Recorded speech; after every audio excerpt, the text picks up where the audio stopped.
dua të hyj në debatin e procedurës së parlamentit, nuk dua të bëj politik me dhimbjet e pacientëve.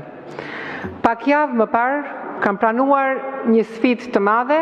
Sfida nuk është vetëm sfida e qeverisë dhe e imja si ministër shëndetësisë dhe mirëqenies sociale, por mbi të gjitha është sfida ime personale. Si mjeke, pasi e kam filluar karrierën time pikërisht në atë spital onkologjik. Pikërisht në atë spital ku këto ditë kam prekur çdo skut.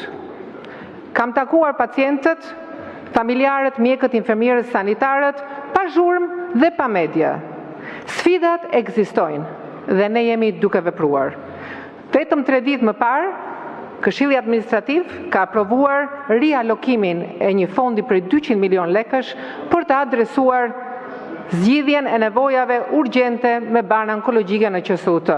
Gjithashtu, me propozim të Ministrisë së Shëndetësisë dhe Mirëqenies Sociale, në projekt buxhetin e vitit 2026, që pritet të kalojë në kuvend pas pak ditësh, vetëm për banat onkologjike është akorduar buxhet i dedikuar për 1 miliard lekësh. Kjo është një risi.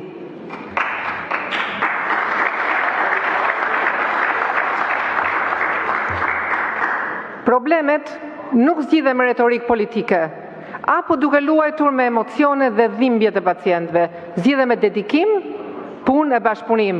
Angazhimi im ka qenë dhe është i qartë. Çdo pacient që vuan nga sëmundje onkologjike do trajtohet me trajtimin e duhur, me protokollet bashkëkohore. Ky proces ka nisur, nuk ka kthim mbrapa. Faleminderit.